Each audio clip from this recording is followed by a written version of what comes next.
I'm joined now by royal historian Dr. Tessa Dunlop. Very good evening to you. Let's reflect on the service, first of all, shall we? In a chapel that seats 800, there were 30. Obviously a private event, but watched by the public on television. How times have changed. Indeed, but in some respects, exquisite timing. We can, of course, never control when we leave this earth.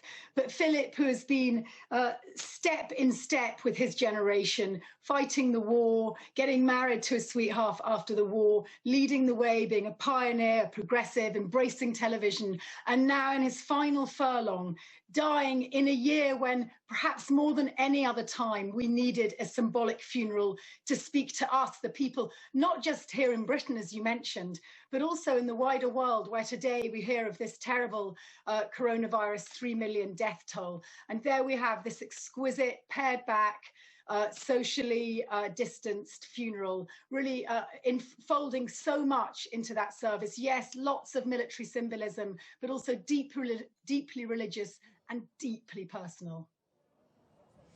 Yes, some 700 military personnel. As you say, he had long associations with many of them. But I suppose the abiding memory, vision rather, for many people will be Her Majesty the Queen sat alone in black and in a face mask. Indeed. And, you know, actually, my day job is writing about extremely old women. I spend a lot of time with them, and almost all of them are widowed. And once again, they feel this kinship with their monarch, who they feel they've walked through almost the last 100 years with, and they feel her pain. And I sense that, and she also feels theirs. And that wonderful expression she came up with on the 11th of September, do you remember, after the terror attacks, when she said, "Grief is the price we pay for love." And there she was taking it, you know, alone today. So wonderfully stoic, so typically Her Majesty Elizabeth II. And also somehow it made all the sort of gossip and nonsense surrounding the family in the last couple of months, it drew it all into perspective. You know, they were just another family with their squabbles and their worries, and also their deep love for one another. And I think that again was reflected back at us. And it ought to be said, if you cast back into history, and that's what's rather wonderful about having a sort of beating heart in our biggest state institution, you can just look at the last widowed monarch's funeral, Victoria, and there was lots of tension at that one. I think she was lowered into the vault by her son, the new king, of course, Edward VII, but also by her eldest grandson, Kaiser Wilhelm of Germany. And no, at that point, they were not friends. Very interesting indeed. And the Royal Vault, where he is now, home to George III, George IV, William IV too, and the person who had been the longest consort, Queen Charlotte, who'd been married to George III. That, of course, is a record that the Duke of Edinburgh surpassed. But how does the Queen go on from now, do you think, without her strength and stay, the man who was her constant support over so many years?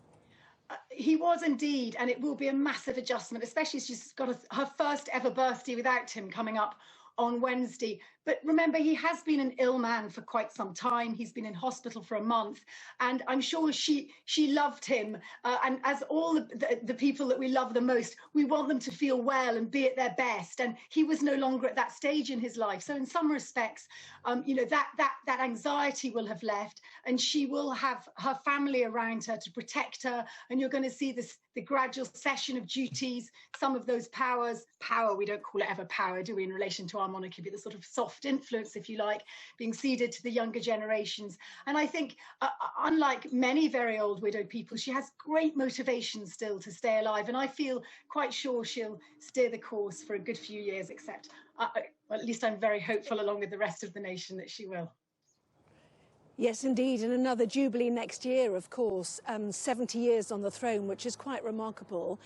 Prince Charles, I have to say, did look pained today. He said of his father, he didn't suffer fools gladly. It made one choose your words carefully. Do you think we will see a sort of flourishing of Prince Charles, or at least that he will take on greater roles and more prominence now? Well, funnily enough, just going back to Victoria again, she was always full of doubts about Bertie, and oh dear, quite the wrong man to be king, she thought, and carried on living. But in fact, Edward VII was a much better king than anyone ever anticipated. And the one great sadness was he didn't get very long on the throne.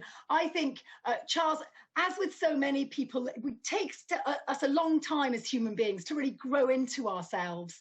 And also, I think the public become much softer as we become older. I think we're, again, more forgiving. So as we get used to Charles, and he'll get used to being nearer the head of the family, he had a much warmer relationship with his father by the end, but they were always frank about the difficulties. These were men from two very different generations.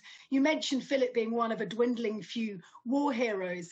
He was absolutely carved from the rock of masculinity, you know, somebody who really owned those medals that he wore. And Charles from a very different era. I think Philip himself said, you know, I'm practical and Charles is romantic. So they were the products of very different times. And Charles, of course, will rule in a very different world over a very different family.